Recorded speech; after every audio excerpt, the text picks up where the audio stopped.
places that there is a belief that there is a shortage of PPE and test kits in urban communities, which have at least thousands of these things. In our urban communities, they're in dozens. They are going to run out very quickly. As well, the impact on our rural communities is that locums are now shortened by the absolute restrictions on travel, that residents are moving around, but hands are getting smaller and smaller, and so all hands on deck is an amazingly meaningful thing to them. I also see the great work by our staff and faculty, our staff who are continuing to make sure that there's business continuity and that our staff get paid. What an impressive group of learners we have here at this school. If you haven't learned about what our learners have stepped up to do, everything from making masks to actually helping health professionals with their daily errands, babysitting, tutorialing each other, and actually continuing to be resilient and careful about how they manage their own ongoing contact and maintaining social and physical distancing. There have been some terrific student-led volunteer initiatives, and a call out to Jay Masharu for actually getting all of this going and leading our medical students. As you know, a crisis management team has been established by myself, and it meets regularly, as well as an emergency response core team, which meets every day at 5 p.m. The CMT, the crisis management team, meets every Monday morning, and our communications are sent out daily if we can, if there are new decisions to be made. Today, there will be more decisions that go out. Individual units and individual programs and phases are getting direct communication from their leads, and those specific decisions are listed on our website and are our daily communiques. I'm not going to go into detail, but many of them are about academic disruption, moving specific courses and components of our programs online, canceling or postponing exams, or maintaining ongoing exams and assessments if we can. However, almost everything in our program in undergraduate medicine is now online. And as a result, let me remind you, that does not mean that school is canceled. That means that everything is online. And this is an excellent time for undergraduate MD students and other health professionals to use the time effectively. I often hear from our students that they don't have enough time to digest the information, that they don't have time to prepare for exams. This is a very good time to review and to refresh your knowledge, to tutorial each other, and to work on key components of physiology, neuroanatomy, public health and infectious disease, all of these things that you should be brushing up on because they'll still be on the exam. And when the exam happens isn't the issue. As a learning health professional and as an evolving MD, as many of our faculty will attest to, there is no high-level exam every day in your practice. You need to continue your knowledge and build on it. If you do this, you'll be well placed to continue on with your medical school program. Our goal is to make sure that there is no effect, no negative effect on your academic program, and that you should not lose your year at this time. If that's going to happen, we will find ways to adjust. As I sit in isolation for the 7th day today, you're all on my mind, especially as reports of your work and leadership flood into my inbox. I actually think about how hazardous clinical medicine is these days. And I think about all of our frontline people as being heroes. But everybody, please be safe. I think about you guys. I know you're worried about grappling with being away from home, the lack of clarity and the lack of detail about the assessments. When is it actually going to happen? How should I study? Please be patient. We will let you know as this evolves. At a national level, the deans, the undergrad, postgrad deans, the health professional programs, and as somebody said, the deans, are actually meeting on a regular basis to work with the colleges, the Royal College, the College of Family Physicians, the Medical Council of Canada, and with the regulatory authorities to make key decisions about not losing this particular year, being able to go into residency as planned, about going into practice without high-level certification exams, and about actually having time to prepare for exams when you're in practice. It's our goal to make sure that you're well protected. As far as business continuity is concerned, our staff and our faculty are generally working at home, and we have a lot of help from our students to run whatever errands or work they need. It's really heart-rendingly helpful to know that there are people who are willing to help. So here are some school-wide announcements that you'll be waiting for, and you may already have heard, but I wanted to be sure that everybody knew. First of all, you may know that Northern Constellations Conference and all associated events planned for early May have been canceled. A virtual event has been planned, and the details for this are on the CEPD website. Our high-level, every 8 years accreditation visit by the Committee on Accreditation of Canadian Medical Schools has been postponed indefinitely. Many of you have been involved in preparing for this visit, and most of you had time set aside in your calendars in April to meet with the team. This event has been postponed. We are working closely with CACMS and with the 2 universities to line up that event with the institutional quality assessment, which is mandated by the university, 2 separate site surveys in 1 year, enough to make up a dean go gray. Nonetheless, we're working to make sure that we can get this done before the end of 2020. And we will be in touch with you all through the accreditation office to set up the pre-accreditation meetings that have all been canceled and reschedule them, as well as to reschedule the dates for the site visits. This will involve juggling cats, not a fun thing. So please be patient as we sort this out. All NOSM in-person classes, as I mentioned, have gone to a virtual option, and our IT staff are all hands on deck to make sure that these programs are delivered effectively. There are going to be glitches, as I mentioned, as I've learned today, experiencing right now, that systems are down and a lot of freezing and bandwidth issues are occurring as we go through this process. I believe there are more people on WebEx now than ever before using Zoom, Skype, and of course all of the web. So it is a real challenge. I often say that the saving of the planet that has occurred by reducing traffic and air travel is now challenged by the amount of electromagnetic energy that's being used on the internet.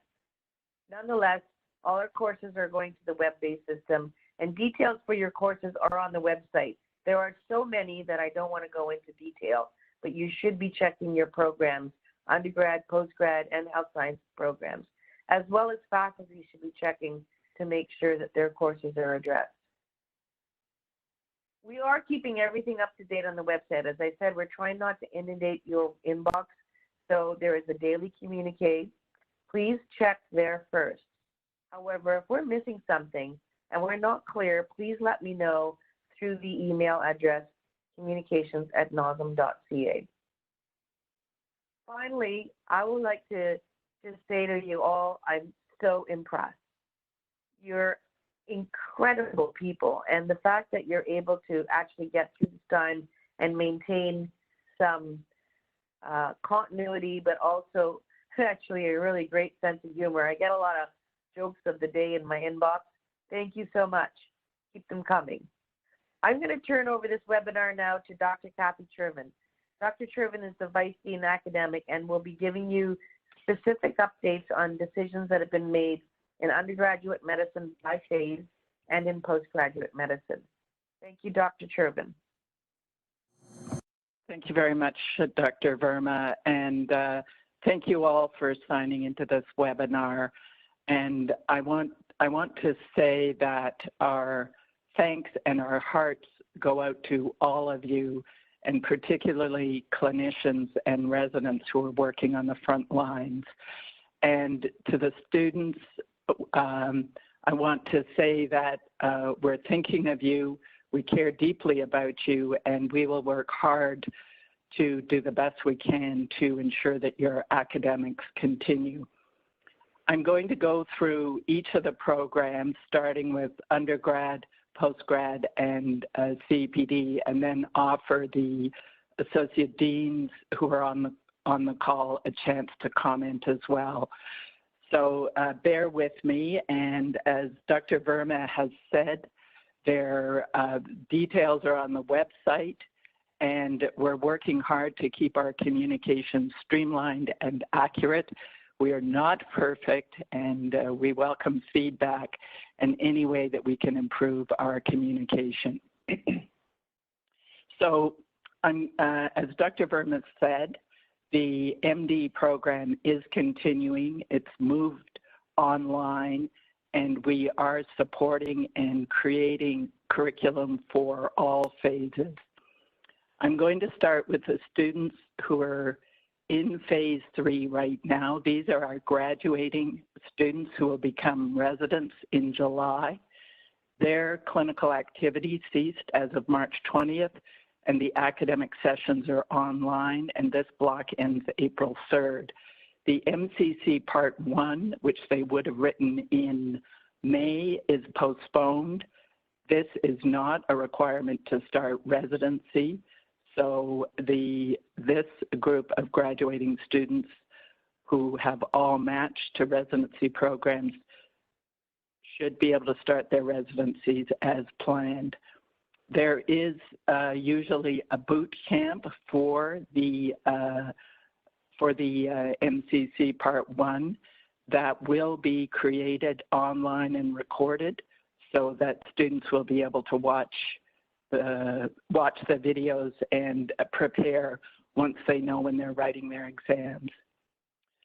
The students who start phase 3 on April 14th have had their clinical activity canceled at least until July 6th. However, there will be an online curriculum relevant to the unfolding pandemic that will be developed in collaboration with faculty and a small group of student leaders. We will be organizing a webinar for each of the phases. The incoming phase 3 students are the ones who have a lot of uncertainty in when their year will start and how it will roll out and how the match will go. The CARMS match dominates the 4th year of medical school, and we recognize that this causes students in normal times a lot of stress and anxiety. So as Dr. Verma said, the national medical education organizations, the deans, the Royal College, the Federation of Canadian Medical Students are all working together, and we will do our very best to ensure a successful match and transition to residency. And as a national group, we are the board of CARMS, so we can change the dates as long as we have consensus. The phase 2 has also gone online and will end March 27th. And for students or faculty on the line, please check the website. And there was an email sent last night from Dr. Istvan. And maybe one of the most important issues for the completing phase 2 students is that the summative exam has scheduled for March 26th is canceled and will be rescheduled when possible. Phase 1 is starting online today, and we're asking students not to book any new clinical electives at this time.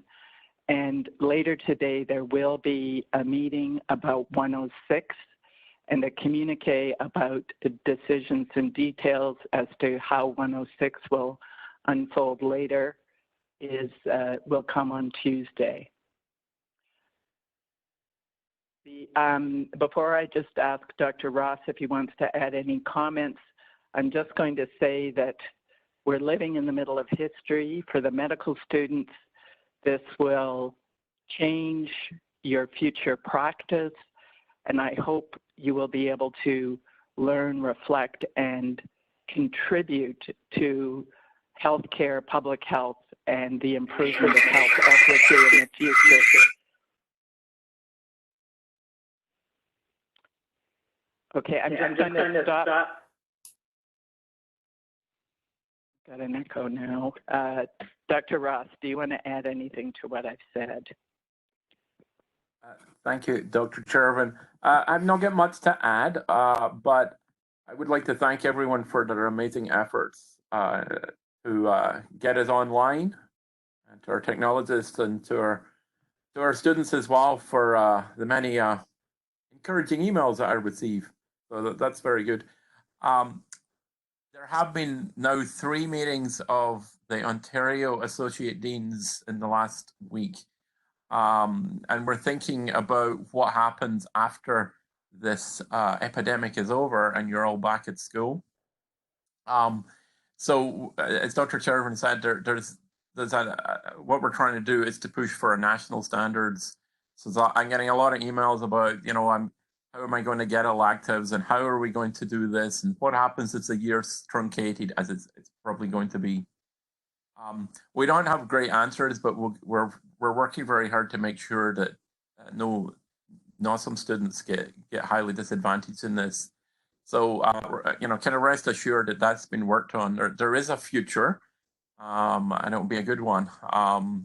But we just need a few more weeks to get ourselves into the right place to figure out what we're going to do. But we'll certainly communicate that to everyone in the coming weeks. That's all I wanted to add. Thanks. Thank you, Dr. Ross. So I'm going to move on to postgrad, and recognizing for the residents that the rescheduling of the certification exams has caused a lot of stress and uncertainty. And there is now more definitive language on the Royal College and the CFPC website that, in collaboration with the provincial licensing bodies, that graduating residents will be able to be licensed to work come July. And this is on a province-by-province basis, the exact process. And we also recognize that having to write your certification exams when you're in practice is challenging. And the CPD, Department Continuing Education Professional Development, will be working with postgrad over the next months to provide some prep courses, some support for you as you write your exams later on in the year. Currently, CFPC is likely to happen in October, and the Royal College has said written exams September 2020 at the earliest, and the OSCEs to follow after the written exams. The new items, the new document for postgrad that has recently been circulated relates to principles of reassignment of residents in times of exceptional health system need. This is a detailed process that is on the website, and of course involves conversations with residents and program directors and the postgrad dean to decide if or where residents might be reassigned. Electives outside of Northern Ontario for residents have been canceled. There may be exceptions for core rotations that are outside of Northern Ontario, and that's through application to the postgrad dean. Because many residents have had rotations canceled, the scheduling team is working on a case-by-case basis to reschedule these residents. And updates are on the NOSM website about registration of new and returning residents. I'm also just going to highlight our other healthcare professionals before I ask Dr. Anderson if what he'd like to add. So the dietetic students' clinical activity ceased March 20th, and a variety of online options are being explored. All rehab students have returned to their home schools. Physician assistant students are out of clinical activity at least until April 6th, and there will be an update later. Dr. Anderson, what would you like to add to what I've said? Thanks, Dr. Chervin. I don't want to add a whole lot. Just again, kudos to all the programs within postgrad. Every single learner, I think, is on some degree of an individualized trajectory, and trying to do all of the scheduling and the legwork to make sure that the impact is minimized has been a major undertaking. I think with respect to reassignment, one of the messages I would want to, that it sort of warms my heart is that residents, for the most part, have been looking for ways to support. They've been looking for ways to get in this game and take care of our patients. They've got an incredible skill set, and that's really heartwarming. It hasn't been needed yet, and hopefully it never is. But certainly that's amazing for our group. And the last thing is around residents who are looking at the exams and seeing some certainty now around that the exams are moved. It's been a year studying for many of these people, and so there's still a high level of stress and anxiety around any changes to this one metric for them. So for those around those people, certainly some additional compassion that we're all trying to give each other in this tough time would be really appreciated. We have an amazing wellness program, and I can't support them enough. And if there are learners who are struggling, contacting wellness is a really helpful initiative right now. That would be all I have to add. Thank you very much, Dr. Anderson. I'm going to highlight some of the amazing initiatives that our continuing education professional development portfolio has undertaken on very short notice and with a lot of creativity. The CPD has launched weekly NOSM COVID-19 rounds. They happen every Friday at 12:30. Everyone, students, residents, staff are welcome to sign in. The link is on the main web page, and there's no registration required. The first one last Friday had 162 attendees, and it was very well received with good questions. And I'm going to turn it to Dr. Gertson in a minute to make a few more comments about how this is creating a sense of community at NOSM and doing what NOSM was created to do, supporting our learners and clinicians across Northern Ontario with a particular focus on the rural sites. Also, CPD in concert with HSN and Thunder Bay Regional and the Virtual Critical Care Networks has created virtual simulation videos to support rural communities as to how to appropriately intubate, doff and don personal protective equipment, and pilots as to how those videos can be used to provide specific support to each community are happening this week. And we are creating a NOSM COVID-19 resource repository on the CPD website.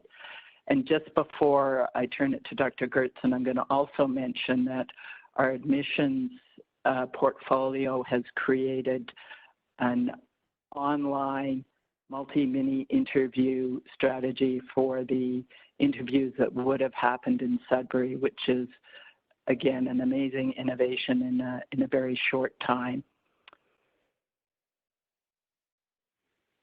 Dr. Gertson, over to you.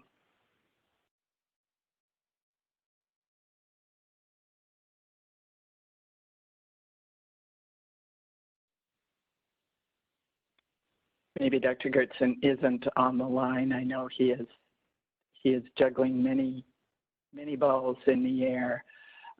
So that is the end of what I have to say, other than I'm glad to hear that jokes are arriving in people's inboxes.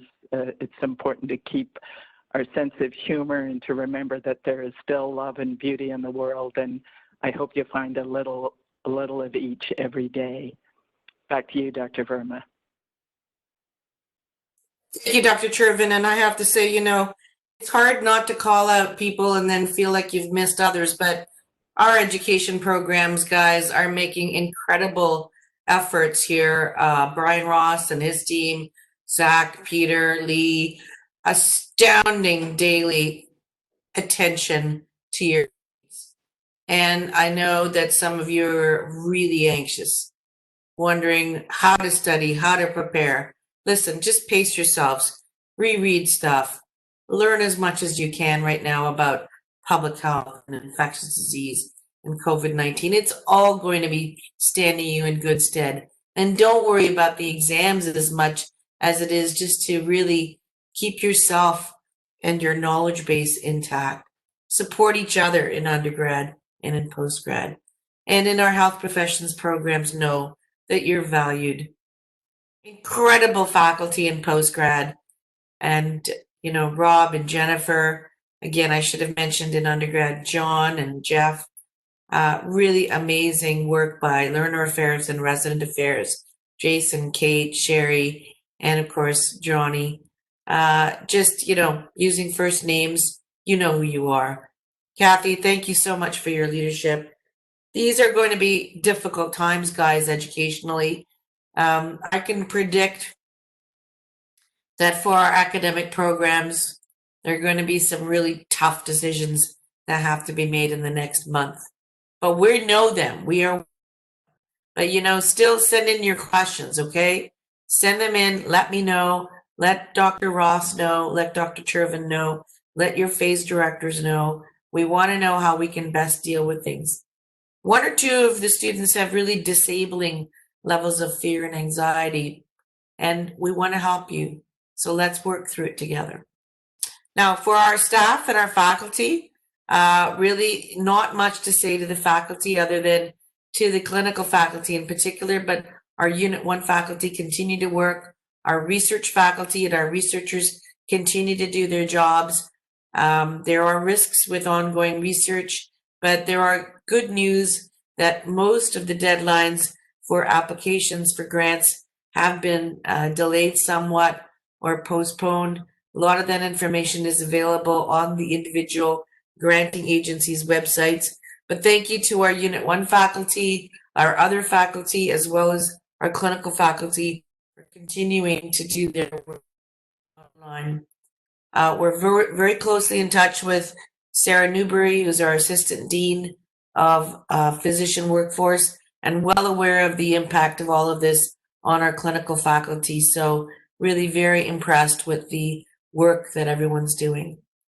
For our staff, I'd just like to turn over to Ray Hunt to make a few comments from the staff perspective. And then we will go on to George Pursuit, who is a public health expert, who's just going to give you a few tips on self-isolation. And then if we have time, I will ask Jay Masharu to make a few comments from the undergrad medical education students' perspective. So, Mr. Hunt, can I turn over to you? Thank you very much, Dr. Verma. My name is Ray Hunt. I'm the Chief Operating Officer at NOSM and oversee the administration elements of the school, all the non-academic functions. And I first want to thank everyone for their patience and support last week as we moved almost 100% of our operations to remote locations and working from home. And I especially want to thank those clinical faculty on this call who are not just overseeing NOSM programs, but they're also on the front lines caring for the sick who are coming in. So hats off to those folks. Last week, we successfully relocated all 240 full-time faculty and staff to work in remote to their home location. And you can't really single out any individual in this crisis. This was an all-hands-on-deck effort, and thank everybody for their extraordinary effort. IT has uploaded 75 laptops with software to enable staff to work from home.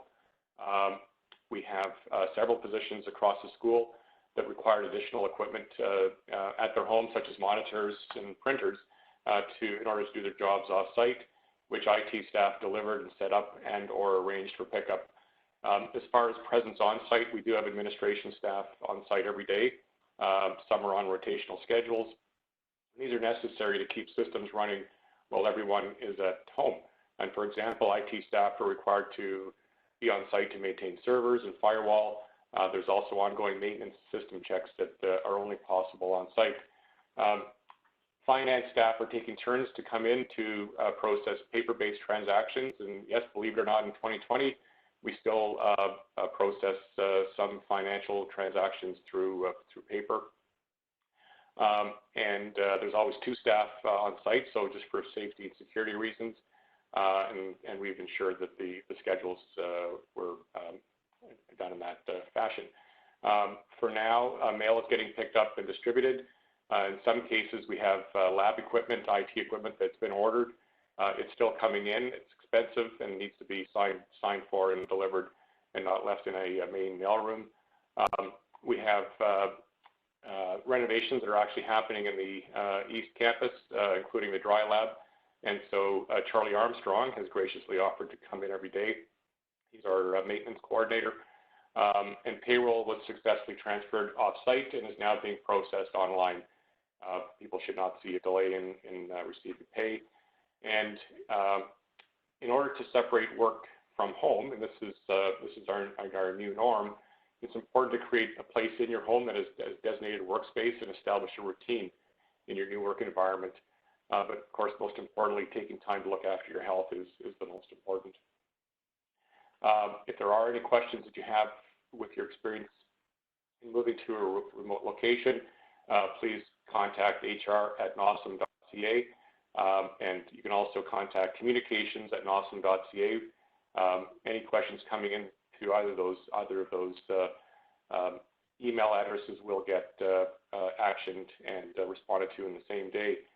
And at 9 a.m. this morning, which I think it's after 9 now, so I'm not sure if it's 9 or 9:30, but we will be commencing with the whole school online classes and sessions. These are all being delivered by WebEx. As I said earlier, NOSM's IT will be all hands on deck supporting all the academic sessions.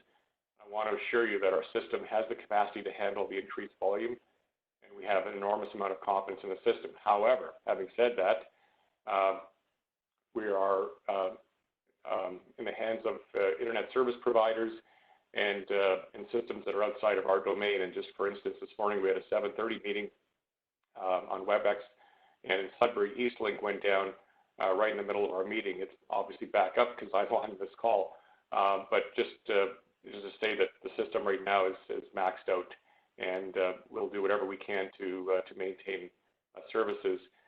If you are experiencing issues when you are trying to connect, tips, use computer audio rather than the telephone whenever possible. If the quality of your connection is poor, hang up and try again.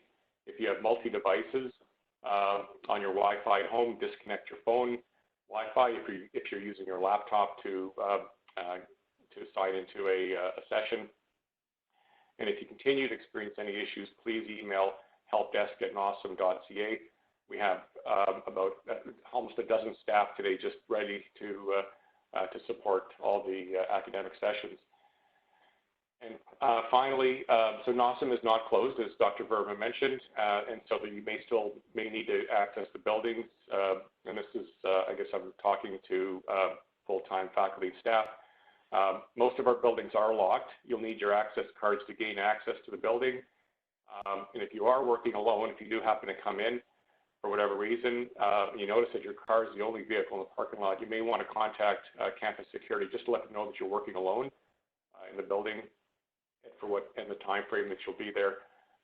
Laurentian Security and Lakehead Security numbers are available. We actually will post them on a FAQ on the NOSM website under the administration section. And lastly, I just want to I guess, give people a little bit of a warning. We're hearing of increased cybersecurity issues where hackers are gaining access to people's computers through phishing tactics now that we have everybody working at home. So just please be wary of any strange or unfamiliar emails, especially if you're asking to click on something or asking for personal information. And Dr. Verma reminded me last night to tell you that if you get an email from her asking for money, it's not the dean. In closing, I just want to thank everyone again for their support and effort in moving to this new culture. I'm impressed with how quickly everyone has maneuvered to make this work and with their kindness and compassion that they have shown to each other. I'm very proud to be part of this very awesome team. I think I'll stop there and hand this back to you, Dr. Verma. Yes, I won't be asking for money. Not yet anyway, but I am thinking about how to give away some money, so I'll come back to that after George and Jay have a chance to speak. George Pasut has been actually, for me, a great asset the last couple of weeks. Really helpful public health expert and really helpful from a perspective of just what does it mean to be self-isolating. So, George, I'm going to hand over to you, let you introduce yourself, and just, give us a quick overview for those of us who are stuck at home about how to do this well. Thanks, George.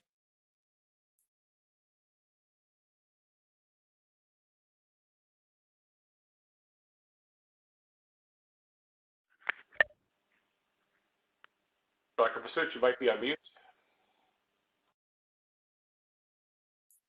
Yeah. George, are you there? I am now unmuted. Can you hear me? Perfect. Thank you.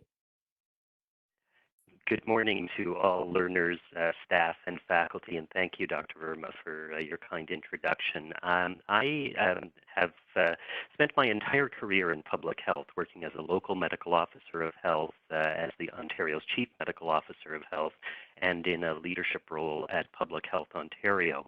And importantly, I also had the experience of being in the containment zone as a medical officer of health during our SARS experience earlier in the 2000s. And what I'd like to spend a couple of minutes on is just telling you about the 4 S's of COVID control. And they are social distancing, self-isolation, self-monitoring, and something that we're starting to see a little bit more in the guidance documents and in any news media that you're picking up, and that's shielding. So social distancing first. Here we are dealing with a novel coronavirus that is spread from person to person amongst a naive, immunologically naive population. And so the best way to address it is to reduce one's interactions with others. So what we have seen in terms of social distancing measures that have been put in place across most countries in the world are the cancellation of large gatherings, the limiting, cancellation, or postponement of any small gatherings, the cancellation of any non-essential trips outside of one's home, and for essential trips, the general advice would be to sanitize before and after any interactions during that particular trip, to avoid any site that has long lineups, and try to make the best use of off-peak hours for any of these essential service tips. To use TAP when paying rather than handling cash, if that can be, if that is a possibility for you, and to try to undertake very short trips, not one continuous and long trip with multiple exposures. You're also advised under social distancing to avoid visits to care facilities. These would be the nursing homes, long-term care facilities, and obviously hospitals, unless absolutely necessary. And as Ray has described, it is actively encouraging everyone who can do so to work from home in order to limit interactions with others and to limit exposures as you may be commuting to your former place of work. For parents, social distancing, all thinking about the activities and that your children are involved in, and what you're trying to do is keep your children away from any group activities as well. Hence the cancellation of schools and in most communities, daycares, and the active discouragement of things like play dates as well. So social distancing is what we can do as members of society to try to reduce our interactions with others in order to avoid the person-to-person spread. Social distancing then gives rise to more specific guidance for a couple of groups. So if you are a returning traveler, or you have symptoms and you have now been assessed for COVID-19, or if you have lab-confirmed COVID-19, but your symptoms are not severe and you can be managed at home, you need to be in self-isolation. And for travelers, that means that as you're traveling back and forth from perhaps the airport, you should be sitting in the back seat of a car. The windows should be open. You should have someone else providing supplies to you rather than you going out shopping as a returning traveler. You should stay home and limit the number of visitors to those that are absolutely essential. And you should avoid contact with others during the 14-day period wherever possible. Where you necessarily have to have contact with others, you should keep your distance, and that distance should be about 2 meters from others. And you should continue over this period to monitor your own symptoms. And during this period of self-isolation as a returning traveler, you would be doing all the things that everyone is encouraged to do. Avoiding sharing of household supplies, the concept of towels as an example. Best to have your own supplies of things that are required in your household. You would be encouraged to cover coughs and sneezes and to regularly sanitize those high-touch surface areas within your home, particularly if you are living with others. There's another category of self-isolation guidance, and that is for those individuals who are either being in the process of being assessed or have been assessed and have been determined to be positive for COVID-19. And there you are encouraged to wear a mask in several situations. One is when you're at home and you are interacting with others. Wearing a mask is encouraged in that situation, and where you are potentially traveling to any healthcare visit, again, you would be encouraged to wear a mask right from the point of departure from your home there. So self-isolation is a group of recommendations. It applies to 3 different categories of individuals, and all of these actions are important to preventing the transmission to those who may be in your household or to those who you may encounter during any essential healthcare visits. While you're in self-isolation, you are also, particularly as a returning traveler, encouraged to self-monitor. And that is for the symptoms of COVID-19, and those include fever, cough, and difficulty breathing, and may involve regular temperature checks as well. And lastly, what we are now seeing, particularly in European countries, is a very conscious effort to shield the people with underlying conditions who would put themselves at greater risk if they contracted COVID-19. This includes people with organ transplants, those who are currently undergoing chemotherapy or radiotherapy or are under treatments that involve immunosuppressive drugs, those who might be pregnant with heart disease, those who might have severe respiratory symptoms. That particular group are encouraged to stay home at all times and avoid face-to-face contact, and to certainly, while at home, try to live in a separate bed or sleep in a separate bedroom and have a separate set of services provided for them. When necessary for that group to be in shared space, it's encouraged that be a space that is well ventilated, and that group is also encouraged to have meals alone in order to avoid that face-to-face contact with others who might potentially serve as a source of exposure. So very briefly, that was 4 different control strategies for COVID-19: social distancing, self-isolation, self-monitoring, and shielding of others. And all are important for us to consider as we all collectively work to try to control this pandemic.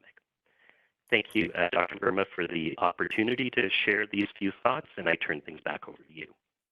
Thank you, Dr. Pursuit. I have to say that, that was probably the best description I've heard, and you should be on CBC to share it with everybody.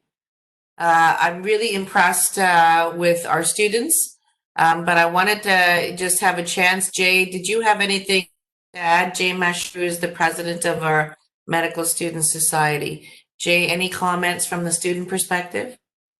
Hey everyone, so it's me again. Thanks, Dr. Verma. Not too much to update, but I just wanted to, since it's been a week, just provide a couple more thanks and some more updates to what's been going on. I know that overall there's been a level of frustration, but I think this is kind of widespread rather than just limited to medical students. There's been an incredible amount of work done behind the scenes, and I think that we all appreciate that changing and adapting a medical curriculum so quickly in the space of a week and a half is a very difficult task. So really thanks to all those people. Specific shout outs to Dr. Toner, working really hard in between emerge shifts in Sudbury, getting us emails, responding to all of our concerns on time. Dr. Istvan at the phase 2 level, Dr. Ross, Dr. Verma, obviously, with her communiques, and then the entire communications team. I think that they've done an amazing job updating the website. We have daily updates, keeping us informed at all phase levels. And then Learner Affairs has been great at reaching out, just making sure that we're all doing well in this very stressful time. In terms of a couple other things that are going on the go, just to keep you all updated, we're looking to keep busy during this extended hiatus, especially for phase 2 students. So we're going to be doing some things with things such as student-led lecture series, potentially resident lecture series. So that's something that we're going to look into. Our volunteer efforts are continuing, trying to help out our healthcare professionals. We have out of 200 or so volunteered so far, so that's an amazing. And so far, a small amount of healthcare practitioners have requested at around 7, but we expect that to increase as time goes on. I'm in constant discussion with the medical school presidents from all over Canada, and specifically the 6 Ontario schools have been communicating almost every day just in regards to the evolving situation. I think it's important to reiterate that we're not the only school going through this, especially at the phase 2 level and maybe the late phase 1 level. People feel a bit disadvantaged, but just remember that all medical schools are going through this, and some are being hit harder than worse right now, and we're pretty lucky where we are that our communities are less affected than some other communities right now.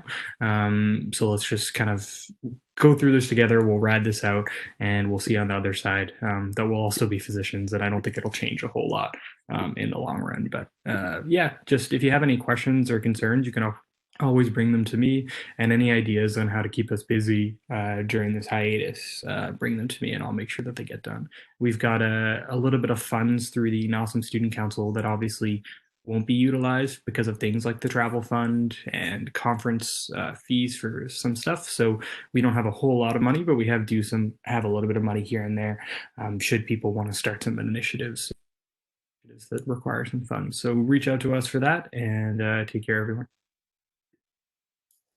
Thanks so much, Jay, and thank you so much for your leadership.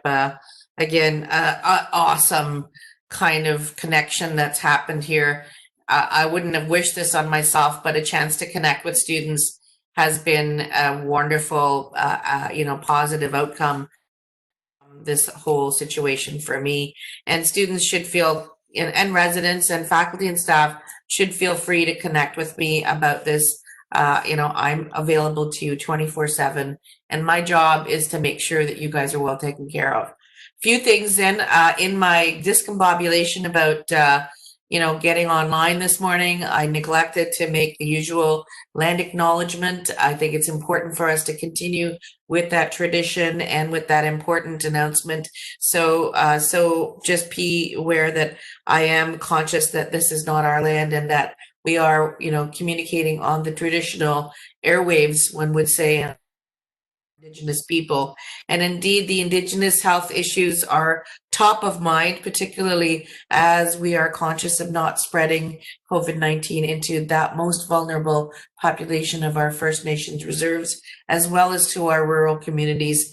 And so important for you to bear that in mind. Financial support. So I mentioned I might be, thinking about giving away some money. We are aware that parental incomes are dropping as a result of all of this, and students will need support. We are aware that people have to pay their rent and mortgages, and that they may be concerned about ongoing funding because they're relying on either stipends or regular funding for the receipt of students and teaching of students. And we're aware that everyone is watching their investments go south. So, Ray and I are thinking about ways to address some of the financial support that we can give people, but we're not really sure how we can do that yet. If you have issues like that, send them in. I want to start problem solving that issue. What we do know is that right now, for example, for 106, as the decisions are made about, changing the face of 106 this year, what do we do about paying those communities that rely on that funding? We're going to continue. So don't worry about that. With regards to, again, ongoing support for people, we may very well look for creating a emergency fund, and our advancement folks are listening in on this website and they welcome your input. Je n'ai pas parlé en français. I have not spoken in French, and je m'excuse, most of our communications are in English. That's because our translation services are overwhelmed with daily communiques. We are doing limited intercommunications translations en français, and they're on our website. But if there are details that we're not meeting, please contact me or Danielle Barbeau-Rodrigue. For specific issues with our Indigenous communities, please contact Joseph LeBlanc. I want to thank our board. I get a lot of support from our board, and I recently communicated with our board, and they are really amazing people. So very, very grateful to them. And then finally to our leadership. Remind you all to go to COVID-19 rounds. I think they're fantastic. Thanks to James Gertson and his staff. And I'm going to wrap up with the 4 S's, which I think is a great thing. I'm going to tweet that when I get off this call. Social distancing, self-isolation, self-monitoring, and shielding of others. Thank you very much to everybody who came on this call, close to 300 people. And really, that's a testament to your resilience. We may have generated more questions. Send them in. We want to hear from you. And we will schedule more webinars as the situation evolves. If they are scheduled, they will hopefully be on Monday mornings at 8:30 a.m. Signing off now, dispatches from my office in Sudbury, and looking forward to hearing from you all. I welcome as much questioning, added information, or resources that you can. In particular, I received a fantastic email with the COVID-19 curriculum put together by Harvard medical students. Really a fantastic initiative. So we'll be sharing that with you out into the undergraduate medical initiative, creative and forward-thinking vision.